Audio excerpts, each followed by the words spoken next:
Imagine two young boys standing on opposite hills under the same bright sky. They share the same father, but each one believes he should own the green valley between them.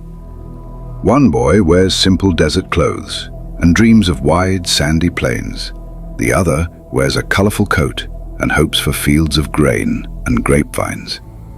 Long ago, their grandfather Abraham received a promise from God that his children would become a great nation and live in a special land. But Abraham had two sons, one named Ishmael and the other named Isaac, and their families grew up telling different stories about that promise. Today, Israel and Palestine still argue over that very same land. People ask, why do two groups claim the same hills and valleys? Could their argument be a shadow cast from a promise made thousands of years ago? In this video, we'll travel back to the days of Abraham, trace the paths of Ishmael and Isaac, and discover how one promise shaped two peoples and set the stage for a conflict that echoes to this day. Let's begin our journey. Meet Abram and Sarai. A long time ago, there lived a man named Abram and his wife Sarai. They had no children yet, and they were getting older. Abram was 75. God's big promise. One day, God spoke to Abram and said, "Go to a new land I will show you." God promised Abram three amazing things: a land to call home, the land of Canaan, descendants as many as the stars in the sky, blessings for all families on earth through his family. A wait in the desert. Abram packed his things and trusted God. He and Sarai walked into the desert toward Canaan. They set up tents and waited, but no baby arrived, Hagar and Ishmael. Sarai worried she might never have a child, so she gave her helper Hagar to Abram. Hagar went away and later came back expecting a baby. She named him Ishmael. Ishmael grew up strong and became the first son of Abram. God's promise revisited. Even though Ishmael was Abram's first son, God said the special promise would come through another child. God changed Abram's name to Abraham, which means father of many. He also changed Sarai's name to Sarah, meaning princess. God told Abram, "Sarah will have a son. His name will be Isaac, and through Isaac, your promise continues." Believing against the odds. Abraham and Sarah were well past childbearing age, but they believed God could do anything. Isaac's birth showed that God keeps his promises, even when things seem impossible. Two sons, two paths. Ishmael and Isaac grew up as brothers in Abraham's family, yet from the start, God made it clear that Isaac, born by Sarah's faith, would carry the special blessing of the land and those many descendants. This first chapter sets the stage: two sons, Ishmael and Isaac, one promise and one land. Their story begins a family tree that reaches all the way to today's Israel and Palestine. A child in the wilderness. Ishmael was Abraham's first son, born to Hagar when Sarah was still waiting for her own baby. He grew up running and playing under the hot desert sun, learning to survive where water was scarce. 12 princes of the desert. God promised Hagar that Ishmael would become a great nation. In Genesis 25, we read that Ishmael had 12 sons, each becoming a prince or leader of a tribe. These tribes spread out across the Arabian deserts, living in tents and following their herds. A people shaped by sand and sky. Life in the desert taught Ishmael's descendants to be strong and resourceful. They knew how to find hidden oases and guide travelers safely across shifting dunes. Their camel caravans carried goods and news between faraway towns, weaving a network of trade. Though God cared deeply for Ishmael and his children, the special promise of the land of Canaan came through Isaac's line, not Ishmael's. Ishmael's descendants became proud, independent desert nations, neighbors to the promised land. but not the heirs of Abraham's main inheritance. Echoes in today's world. Many Arabs trace their roots back to Ishmael's tribes, proud of their history under the desert sky.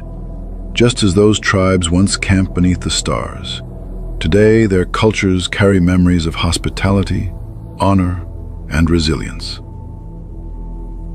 Ishmael's family shows us how God keeps his word to every child of Abraham, even when his greatest promise travels down a different branch.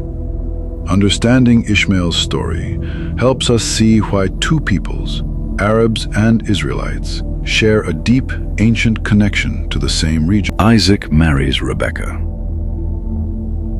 Isaac, Abraham's son, prays for a wife. God leads him to Rebekah at a well. They marry and live in the land of Canaan, continuing God's promise through their family.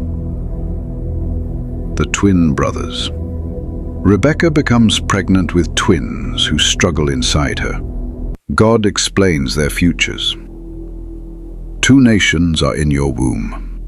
Esau is born first, red and hairy, a skilled hunter who loves the outdoors. Jacob follows, born holding Esau's heel, quieter and content at home.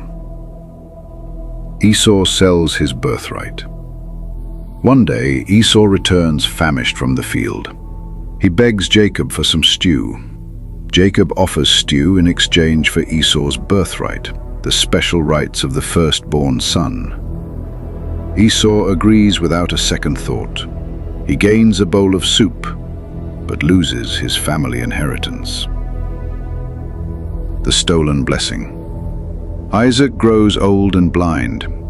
He plans to bless Esau before he dies.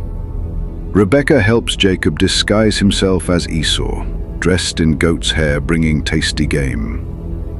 Isaac, fooled by Jacob's voice and texture, gives Jacob the firstborn blessing. When Esau realizes the trick, he weeps and vows to kill Jacob, forcing Jacob to flee his home. Jacob's dream and new name. On the run, Jacob sleeps on a stone bench. He dreams of a ladder reaching to heaven, with angels ascending and descending. God appears, repeating the promise made to Abraham. I will give this land to you and your descendants. Jacob wakes, awed, and names the place Bethel, House of God. Years later, after wrestling with an angel, God renames him Israel. He struggles with God.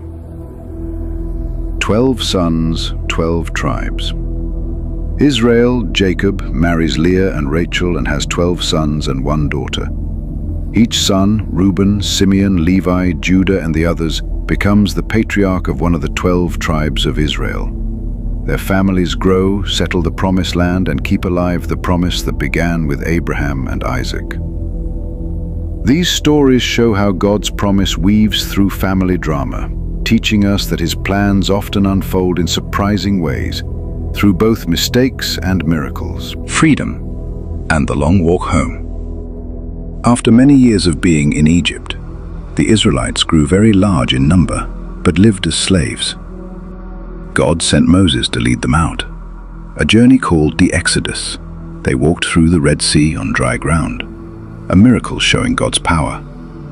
Imagine walking through the sea floor, water like walls on each side, then stepping onto dry land to freedom. Entering the promised land, God guided them to Canaan, the land he promised to Abraham's family. Before they moved in, they saw tall walls around cities like Jericho, a place that looked impossible to conquer. But God told them to march and blow trumpets. On the 7th day, the walls fell down like a sandcastle. Jericho was theirs. Sharing the land among tribes. Israel had 12 tribes, each descended from one of Jacob's sons. God gave each tribe its own area to live in. Some got green hills, others got desert valleys.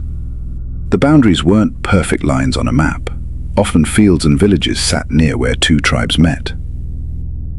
Neighbors who stayed behind. Even after the Israelites claimed most of Canaan, Many Canaanite families stayed in the land. They worked the same farms and lived in the same towns. Sometimes they learned from each other, and sometimes they argued. These mixed communities created confusion about who truly belonged. Some families felt like second-class neighbors. Seeds of long-term tension. The tribes sometimes fought among themselves, and they also fought the Canaanite towns that resisted. Years later, when other nations tried to push Israel off the land, Israelites joined forces to defend their homes. Yet, pockets of people who descended from those Canaanites and from Ishmael's line continued living near Israel's borders. A land of many voices. Canaan became home to a mix of families with different gods, customs, and languages, all in the same valleys and hills.